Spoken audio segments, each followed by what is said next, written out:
जय हिंद दोस्तों, स्वागत है आप सबके आपके अपने YouTube channel self study with Kundan Kumar में। आज बात करेंगे सोशियोलॉजी, जिसे हिंदी में समाजशास्त्र कहते हैं। और आप सबका बहुत ही ज्यादा रिक्वेस्ट आ रहा था कि सर आप सोशियोलॉजी नहीं पढ़ाते हैं, सोशियोलॉजी नहीं पढ़ाते हैं। तो आप सबके लिए पूरे बुक से आपको MVBI ऑब्जेक्टिव क्वेश्चन लाए हैं, जो कि क्लास 12th के बच्चों के लिए है। अगर आप इस वीडियो को शुरू से लेकर अंत तक देख लीजिएगा या एक दो बार और वीडियो को देख लीजिएगा, तो आपके बोर्ड एग्जाम में इस वीडियो से कम आपको 10 नंबर फिक्स है मेरे प्यारे बच्चों। तो जरूर आप शुरू से लेके अंत तक देखिएगा और लास्ट में जरूर बताइएगा कि आपको यह वीडियो कैसा लगा, ताकि हम आगे भी आपको लेके आए। तो चलिए हम यहाँ से 1 नंबर से स्टार्ट करते हैं। और चैनल पे फर्स्ट बार आए हैं तो चैनल को सब्सक्राइब कर लीजिएगा और लाइक कर दीजिए, क्योंकि हमें बार बार कहने की जरूरत ना हो। तो चलिए हम यहाँ से 1 नंबर से स्टार्ट करते हैं। और अभी आपको क्या करना है, फिलहाल आपको समझना है कि यही आपके सामने ओमार सीट है। क्या ये जो आपका कमेंट होता है, ये आप समझ रहे क्या है कि ओमार सीट है, तो आपको आंसर देते हुए चलना है। चलिए यहाँ पर 1 नंबर में देखते हैं, और उससे पहले हम कलर चेंज कर लेते हैं। रेड कलर बेस्ट होगा, राइट।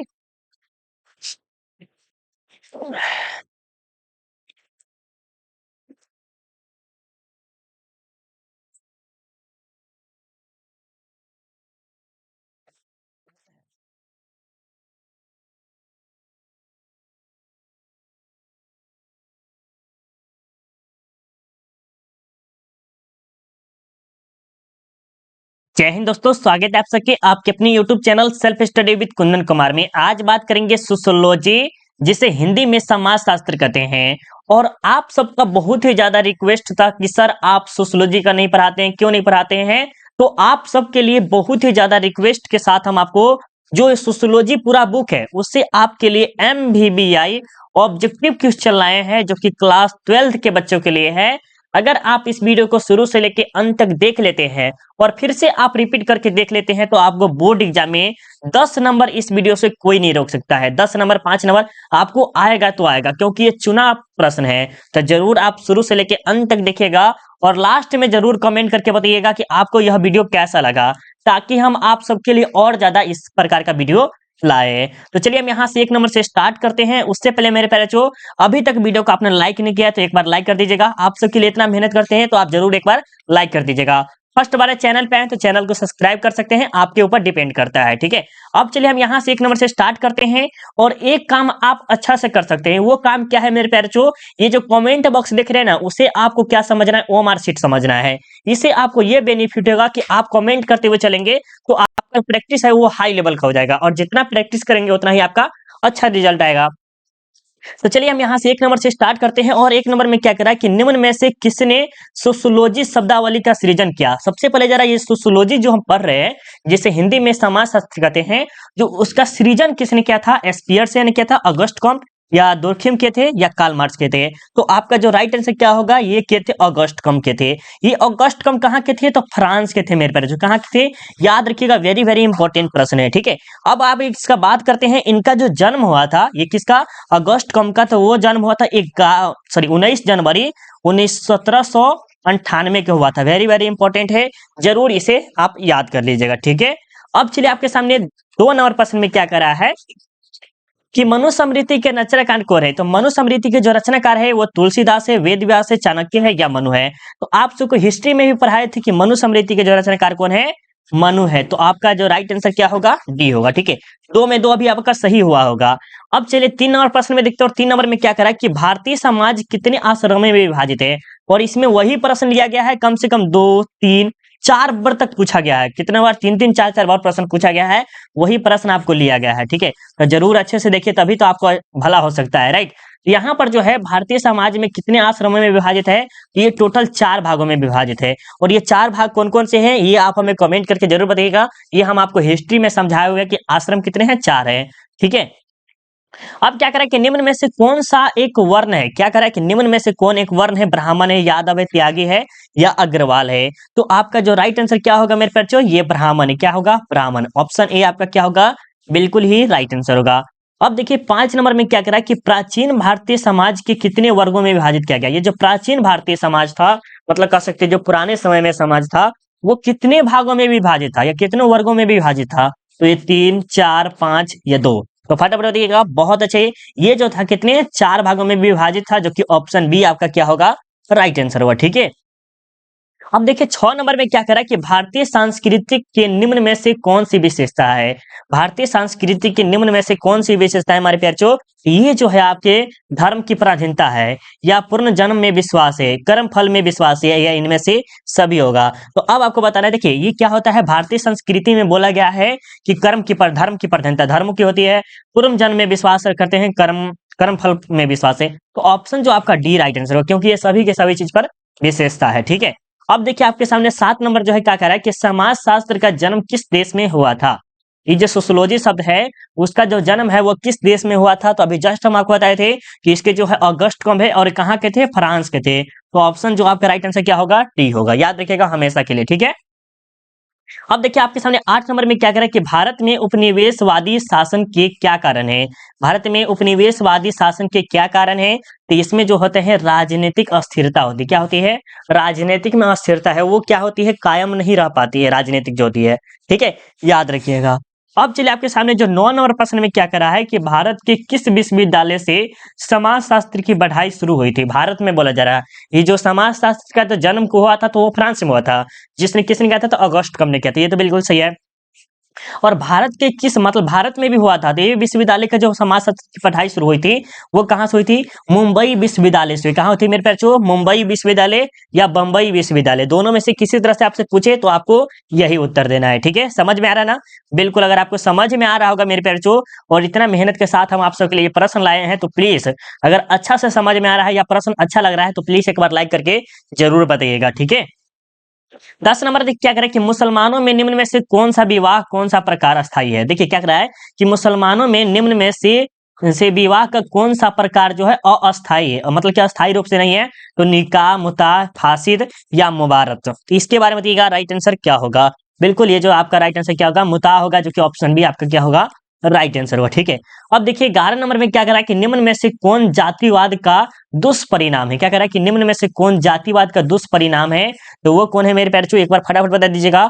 बहुत अच्छे, ये जो है सामाजिक समस्याओं में वृद्धि। क्या होती है, जातिवाद का दुष्परिणाम मतलब कि इसका जो परिणाम नहीं हो सकता, खराब होता है, तो वो होता है जातिवाद में समस्या। देखिए जातिवाद में हमेशा समस्या होता है कि सामाजिक में समस्या होती है। तो ये आपका ऑप्शन जो बी आपका बिल्कुल ही राइट आंसर है। ठीक है, अब देखिए 12 नंबर में क्या कह रहा है कि गरीबी का दुष्परिणाम दुष्परिणाम है। यहाँ पर दो दो बार आ गया है, यहाँ पर एक ही बार होगा। गरीबी का दुष्परिणाम क्या है, अशिक्षा है, खराब स्वास्थ्य है, अपराध है, या इनमें से सभी। देखिए गरीबी जो सबसे बड़ा कारण है, अशिक्षित लोग है।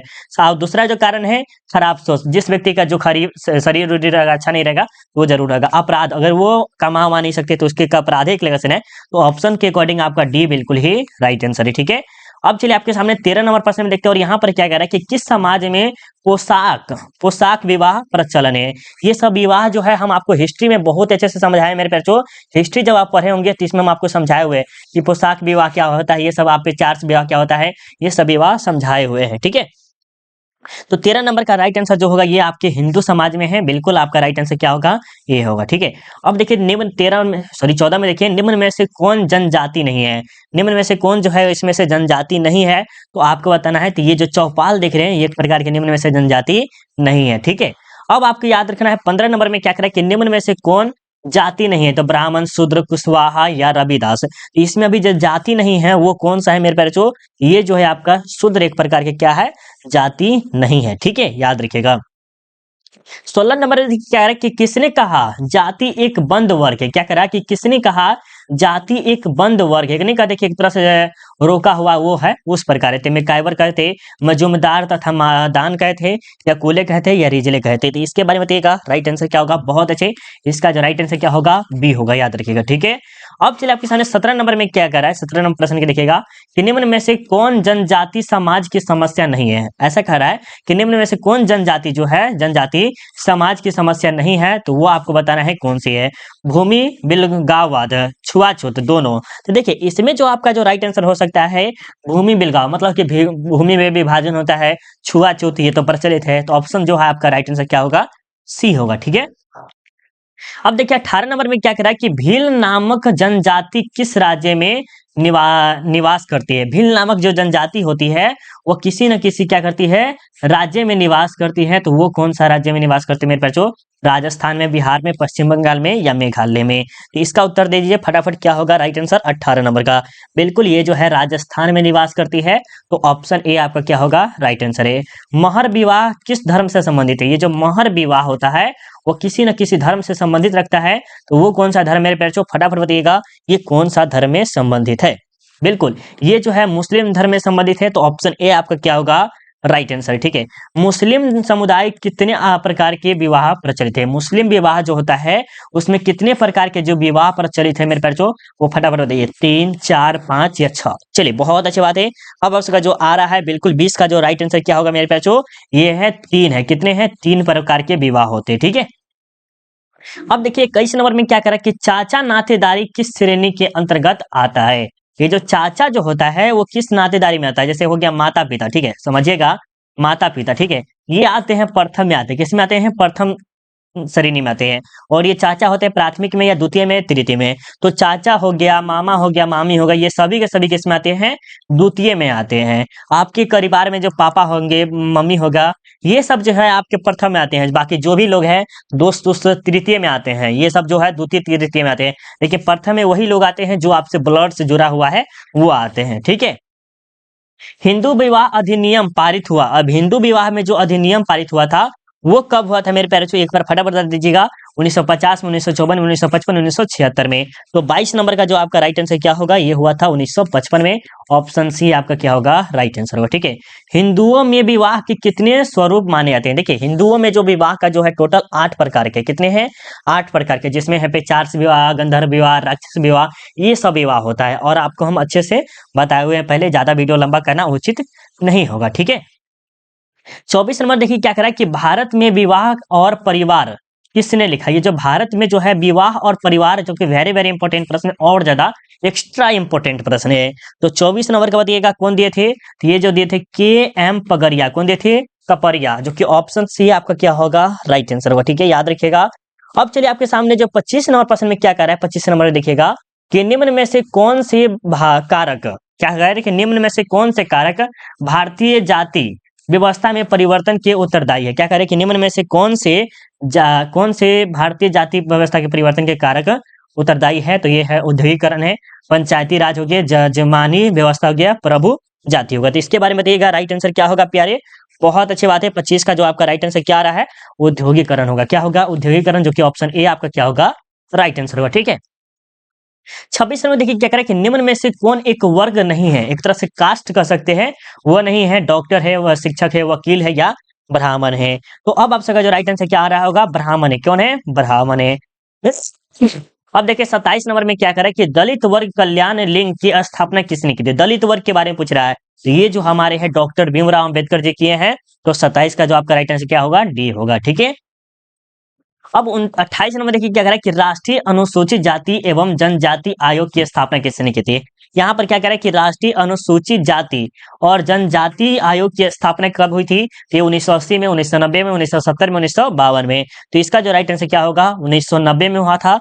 ऑप्शन बी आपका क्या होगा, राइट आंसर होगा। ठीक है, निम्न में से कौन मानव तस्करी का कारण है? निम्न में से कौन मानव तस्करी का जो कारण है? तो अंगों का निष्करण होता है, वेश्यावृत्ति होते हैं, बाल विवाह होते हैं, ये मानव का तस्करी होता है। जैसे नहीं कहते कि अपराध की मान्यता होता है, तो इसमें जो आपका राइट आंसर क्या होगा, डी होगा। सभी के सभी होते हैं। ठीक है, और ये आपका लास्ट 30वां प्रश्न है, और ये प्रश्न का उत्तर आप खुद दीजिएगा कि किस दिन, क्या करें कि किस दिन अंतर्राष्ट्रीय औषधि दुरुपयोग एवं अनैतिक निरोधक दिवस मनाया जाता है। तो इस प्रश्न का उत्तर आप क्या कीजिएगा, कमेंट बॉक्स में दीजिएगा। और आज का जो वीडियो आपको कैसा लगा, आप हमें जरूर कमेंट करके बताइएगा। देखिए, अगर आप कमेंट करेंगे ना, कमेंट करेंगे मेरे बच्चों कि सर सोशियोलॉजी का लाइए और अच्छा लगा वीडियो, तो हम जरूर आपके लिए लाएंगे। ठीक है, हम आपके लिए जरूर लाएंगे, कोशिश करेंगे। और पीडीएफ के लिए बात रही, तो आपको पेड ग्रुप अभी ज्वाइन नहीं करना है, क्योंकि एग्जाम आपका बहुत नजदीक आ गया है। तो गूगल पे जाके सर्च कर लीजिए सेल्फ स्टडी। ठीक है, सेल्फ स्टडी कुंदन कुमार आप सर्च कर लीजिए, वहां पर आपको पूरा पीडीएफ मिल जाएगा। ठीक है, चलिए मिलते हैं अगले वीडियो में। अभी के लिए बाय बाय, जय हिंद, जय भारत।